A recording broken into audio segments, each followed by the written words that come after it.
Sí. Hola, buenos días.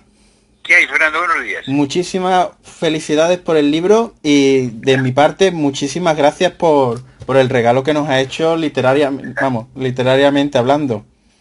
Muchas gracias a ti por darme la oportunidad de hablar con el público tan querido de ahí, que además me da mucha pena no poder ir, pero con esta porquería del virus Ya. estamos todos confinados. Mm. O sea, ahí estamos. Pero en fin, con mi pensamiento ahí estoy. Pues un placer hablar con usted.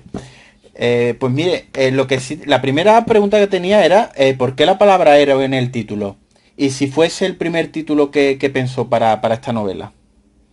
Bueno, siempre se barajan muchos títulos cuando sale un libro o pidan varias personas y vas afinando el tiro. Ha de ser un título que tenga garra, que tenga fuerza y además que tenga algo que ver o que el autor vea que hay un enlace con lo que escribe.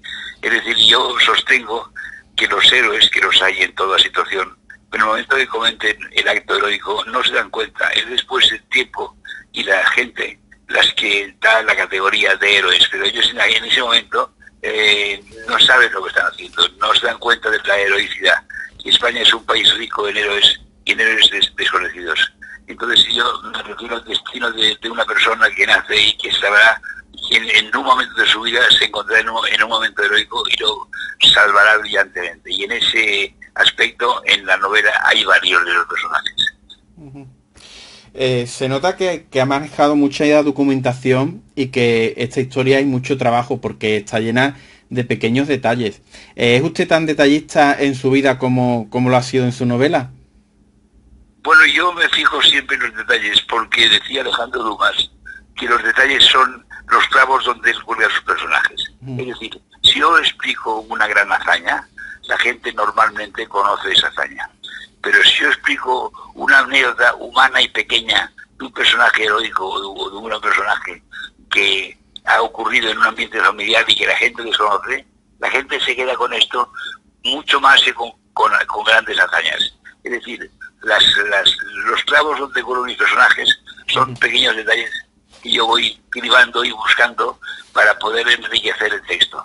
Entonces yo tengo mucho cuidado con eso, y el año anterior a escribir, que me pongo yo a buscar en los libros y a consultar y a hacer una especie de cuadro de lo que va a ocurrir, es cuando yo busco el ser detallista y el ser preciso y que el lector se meta en la novela casi vivamente, es decir, que él sea un personaje más de la novela. Para eso he de describir muy bien las cosas, con mucho detalle, las épocas, los tiempos.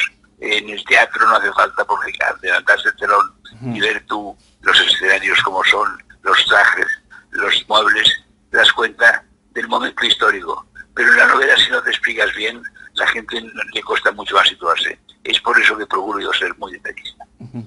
Porque el libro me he dado cuenta que tiene tanta datos y tanta documentación que seguro que le daría para otra novela, ¿no?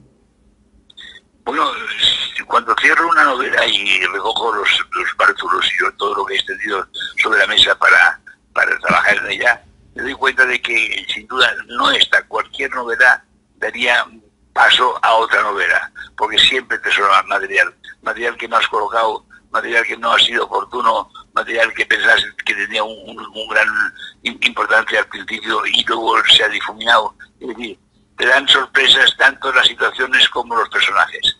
Hay personajes que nacen para ser protagonistas y se diluyen y se quedan en nada, y secundarios que tú has puesto allí de pasada y van creciendo y de repente no se dejan retirar. Y has de seguir con ellos porque han cogido cuerpo en la novela, se han hecho importantes y no puedes prescindir de ellos. Y eso es una sorpresa que el propio autor se lleva con muchos personajes y con muchos detalles que dan cuerpo a la novela.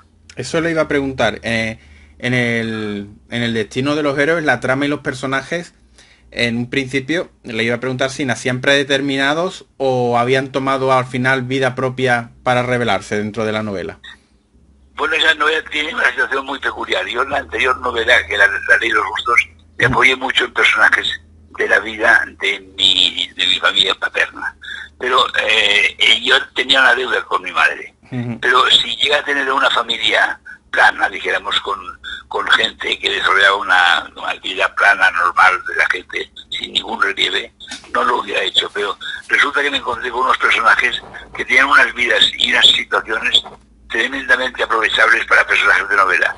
Yo no es que haya copiado personajes de mis antepasados, pero sí he copiado momentos de sus vidas que tuvieron una importancia brutal. Y entonces esos personajes destacados y esos momentos de sus vidas los he aplicado yo a personajes de la novela. ¿Por qué? Porque tenían un recorrido y tenían una fuerza que no podía dejarlos diluir. Entonces en la novela no hay personajes copiados de la vida de mis antepasados, pero sí situaciones por las que ellos pasaron y que he aprovechado para personajes de la novela. Porque, como por ejemplo, como punto de referencia, diré que un tío mío cayó de avión 3 veces. Entonces, y así lo tengo fotografiado en una postal entre Gibraltar y España, pues el avión boca abajo, un breguet primitivo, biplano, y una barca de pesca recogiéndolo. Es decir, la gente luego lo cayó en el desierto y los tuaregs le cambiaron por 40 kilos de sal. Es decir, esas vidas excepcionales son las que me dan cuerpo para copiarlas en personajes de la novela. A mí le entiendo que, vamos, le pregunto, con todas las novelas que tiene usted, ¿es quizá esta su obra más ambiciosa? Bueno, la opinión del autor difiere del público muchas veces, porque tú has trabajado una novela y te ha costado mucho trabajo y mucho esfuerzo. Entonces, tú esperas que esa novela tenga un resultado. De repente otra novela que te costó menos, que fue más fácil, que fue más sencilla, cae en el público mejor, dijéramos, y entonces tiene mucho más éxito. Pero no tiene que ver nada el esfuerzo de la novela más ambiciosa con que el público la reciba de la misma forma. Por ejemplo, mi novela más ambiciosa, únicamente, aunque fuera por la extensión de la misma, es La Ley de los Justos, que tenía 1200 páginas. Eso fue su hándicap. Es demasiado larga para que la gente la tenga en la mano, aunque hoy se puede leer en muchos medios y la lea. Entonces esa novela me costó mucho trabajo y tiene evidentemente mucho menos éxito que esta última, que apoyada por esa desgracia del virus que ha obligado a la gente a quedarse en casa, está teniendo un recorrido fantástico. Entonces no es proporcional el trabajo con el éxito, es una cosa aleatoria que depende del público y que a veces el escritor no piensa en ello. Vamos, pues yo si el destino de los héroes le dura a usted 1200, o sea, la trabaja usted en 1200 páginas, tampoco me hubiera supuesto ningún problema en leerlo, ¿eh? Pues que agradable noticia y qué gran lector eres, porque realmente la gente requiere libros más, aunque la novela histórica siempre requiere páginas, porque no hay novelas históricas cortitas, no hay por lo general, pero esta es la anterior creo que me parece, pero había mucho que explicar, y esta creo que está ajustada a lo que requiere el público, tiene 800 páginas, se lee muy fácilmente, y además yo soy en esto un clásico, que soy de las tres partes, ¿no? Planteamiento, nudo y desenlace. No me gusta despistar al lector yendo atrás y adelante. Yo procuro acabar los capítulos siempre arriba para que la gente tenga ganas de seguir leyendo. Taranteo por las solapas al lector y te obligo a seguir el capítulo siguiente, que procuro que trate de otra cosa dentro de la novela para que el lector se enfade conmigo y quiera volver a pescar el capítulo anterior, y vas llevándolo de la mano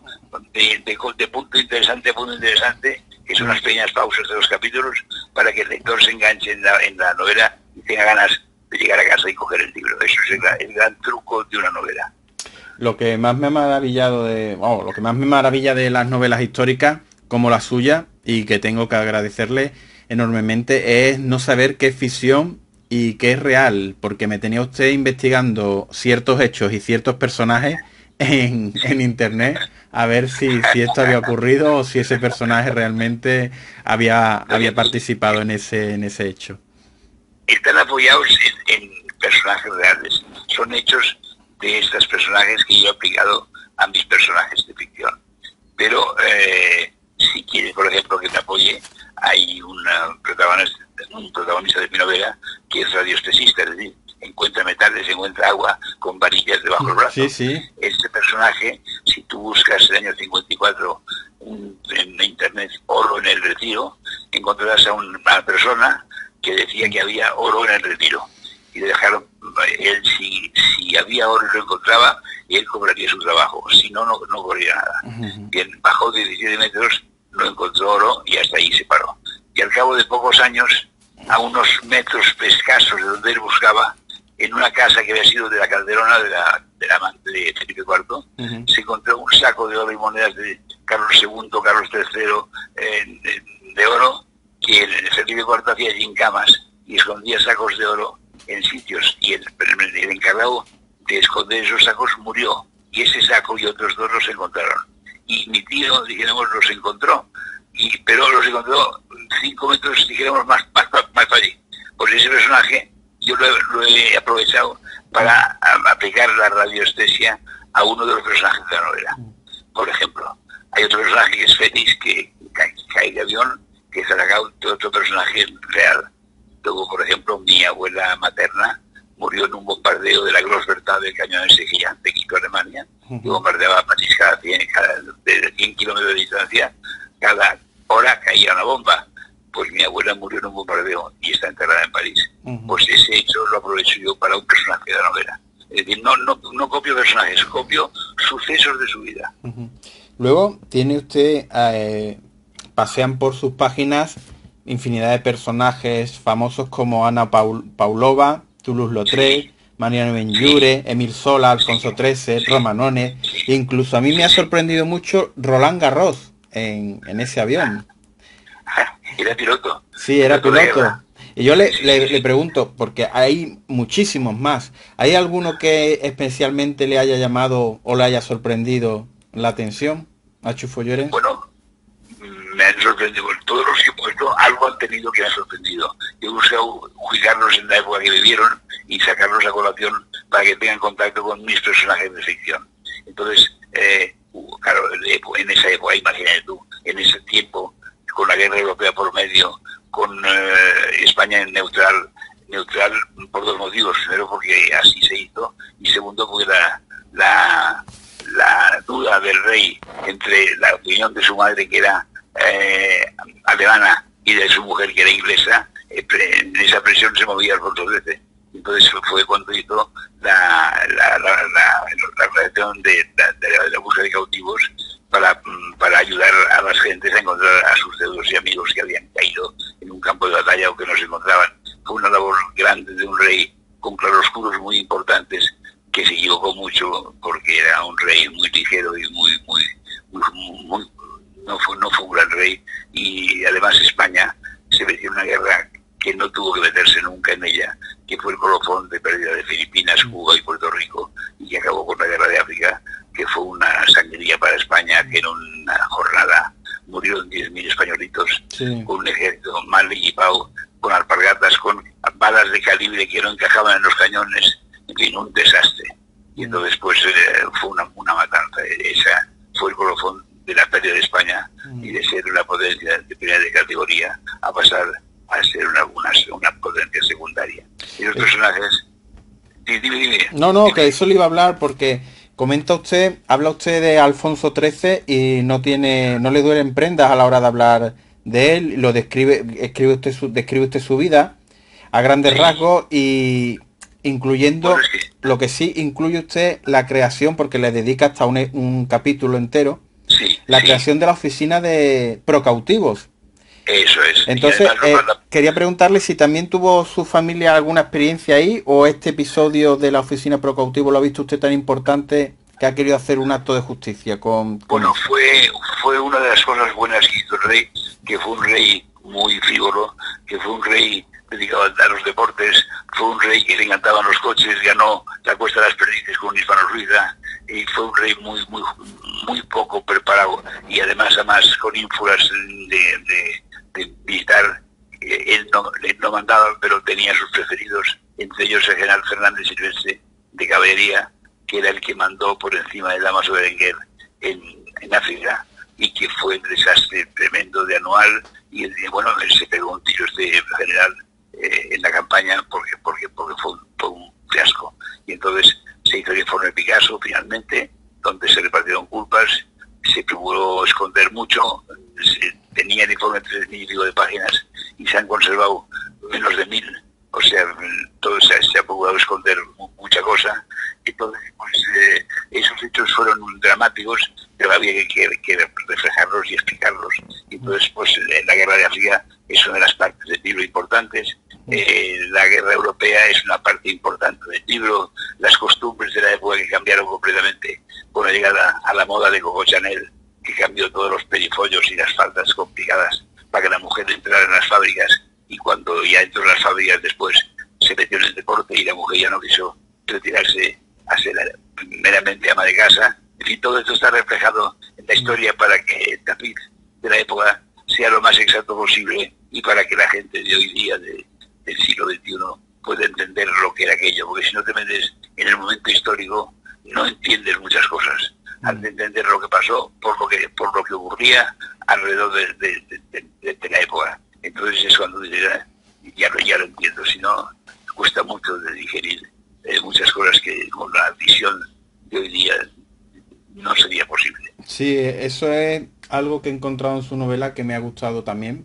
Me han gustado tantas cosas que podríamos estar hablando días, ¿no? Pero me ha gustado ver cómo los hechos que ocurren explican los cambios que van sucediendo en la sociedad. Por eso también le preguntaba lo de la oficina pro cautivos, porque me ha sorprendido mucho que usted introduce un tema en el libro que es la guerra de Marruecos, que es muy importante para la sociedad, la política, y explicar bastantes cosas, pero me ha sorprendido mucho que su tío participó, y quizás por eso también la ha introducido usted, un homenaje a su familia. Mi tío Paco fue a la guerra de África. Fue la primera vez que no se pudo redimir el ir a la guerra pagando una cuota. Ese momento pasó porque la gente se sublevaba y evidentemente tenían razón que un chico pobre tuviera que ir a la guerra porque no tenía dinero para pagar, y digamos su libertad era tremenda. Entonces fue a la guerra, perdió la pierna derecha totalmente, casi no se le pudo hacer muñón, lo echaron en un depósito de cadáveres creyendo que estaba muerto, un trozo de manta le tapó la safena, no murió, lo operaron al día siguiente cortándole de toda la pierna, mascando un puro de goma porque no había anestesia, y entonces Alfonso X lo habilitó de teniente segundo para tener carrera, y él fue ascendiendo. Le pidió la excedencia, fundó la Teco en España, que luego fue Air France, cayó de avión 3 veces, tiene una vida tremendamente aventurera, todo esto con una pierna. O sea, esos son personajes que yo he aprovechado. Entonces, mi abuelo fue a ver al rey para decirle qué hacían con su hijo. Y el rey le dijo, los hombres como usted, como su hijo, como yo, no nos ganamos la vida con los pies. Y fue cuando lo habilitó de teniente. Entonces, eso lo he aprovechado. El rey en sus partes positivas hizo la oficina de los cautivos, empezó con su dinero a través de una carta que le envió a la mujer buscando a su marido. Él lo encontró, entonces se empezó a montar un tinglao con diplomáticos, con militares que iban a los países buscando hombres perdidos en la guerra o desaparecidos en combate, y fue una gran labor que hizo para apuntarlo en lo positivo del rey. Y entonces, pues en lo negativo, pues la guerra de África, en lo negativo, pues su ligereza y su afición a navegar y a correr en coches de carreras y a llevar una vida de jugar al polo y de montar a caballo y de divertirse. Y además la reina, la madre, odiaba a la caballería que lo rodeaba porque decía que daban al rey por mal camino. Entonces ese rey, que por cierto también está apuntado, que fue un amante del cine porno, que aún se conservan 3 películas en Valencia, hay 3 películas de él dirigidas y hecho guión por él. Entonces no le pega eso a un rey, es decir, el rey es un ciudadano ejemplar, y a favor de pues no lo fue. Ya acabó el exilio, en fin, todos sabemos. Pero yo lo que sí sabemos, no lo cuento porque lo sabemos. Yo procuro buscar, siempre explicar cosas que introduzcan al público en un tema nuevo, y que el público al acabar coja internet y se empiece a buscar a ver cómo fue eso. Entonces eso es lo que yo busco, es excitar la curiosidad del público y obligarle a leer cosas que no hubiera leído de no haber leído la novela. Vamos, de hecho, uno de los personajes que más me gusta es José Cervera. Sí. que me obligó usted a buscar si efectivamente había tenido algo que ver, era un personaje real y había tenido algo que ver con Hispano-Suiza. Es una figura que a mí me ha resultado muy enriquecedora y quería preguntarle si tiene detrás de José Cervera hay una figura inspiradora. Mi abuelo José Cervera, que se iba a casar con una chica riquísima venezolana, se le iba a casar León XIII en Roma, y en el barco se murió ella, y eso es historia. Entonces se casó en Artículo Mortis, heredó una fortuna venezolana, porque su suegro tenía una hija única y no tenía más, no tenía, y entonces él heredó una fortuna. Entonces él fue representante de Rolls en España. Yo lo aplico a Hispano-Suiza porque era la marca española más importante de la época y que ha habido, y además hizo los motores de aviación más prestigiosos del mundo, al punto de que la aviación francesa igualó a la escuadrilla de Barón Rojo alemán cuando tuvo motores de Hispano-Suiza. Es decir, fue un adelantado de su época, y además pues el ingeniero de Hispano-Suiza, Monsieur Rigid, hizo una cosa que fue fundamental, y es que sincronizó el paso de bala por el paso de hélice, porque antes la ametralladora iba atrás, porque si no las balas destrozaban la hélice. Sí. Entonces él consiguió sincronizar el paso de hélice con las balas, es decir, la bala pasaba entre pala y pala, y eso pues fue un adelanto tremendo. Entonces cuando la aviación francesa, con su héroe al frente, que era Guinemer, consiguió estos motores, se igualó el frente en plan del aire, aunque al principio eran solo fotografías, y digamos relatar desde el aire la situación del enemigo en tierra. Después fue cuando ya hubo, digamos, combates aéreos, y entonces la escuadrilla del Barón Rojo, que los aviones estaban pintados de rojo, causaba terror en todos lados, hasta que salió el motor Hispano-Suiza, que pudo igualar el combate. Entonces Félix es uno de los personajes favoritos de mi novela, y es una mezcla de un tío mío y un personaje de ficción. Pues ha sido una sorpresa descubrir que, como le comentaba antes, no saber qué era ficción o realidad, que bueno, que la historia de José Cervera y Nachita en el fondo tiene muchos visos de realidad más que de ficción. No fue auténtico, fue así, una sentencia mía, se murió llegando a Roma, y a la vuelta no querían llevar el cadáver en el barco porque daba mal fario en el mar, y entonces tuvo que venir el cardenal secretario a decir que no pasaría nada, y luego la enterraron en Madrid. Entonces el personaje de Nachita es un personaje real, que fue pues, la primera mujer de mi abuelo. De hecho dicen que en su libro un personaje dice que a veces tienen que pasar cosas desagradables para que luego ocurran cosas maravillosas, ¿no? Y bueno, a mí como la vida misma. Sí, a mí me ha parecido que la historia de su libro es un ejemplo. Ocurren cosas desagradables, pero eso nos ha conllevado a poder leer una novela maravillosa. Pues me alegro mucho que te haya gustado, y que tú digas que es maravillosa, todavía me gusta más, y además que le transmitas a tu público, a tu gente, pues todavía más. Está teniendo realmente mucho éxito, vamos por la 4ª edición, estamos muy contentos y esperamos de esa novela una larga vida.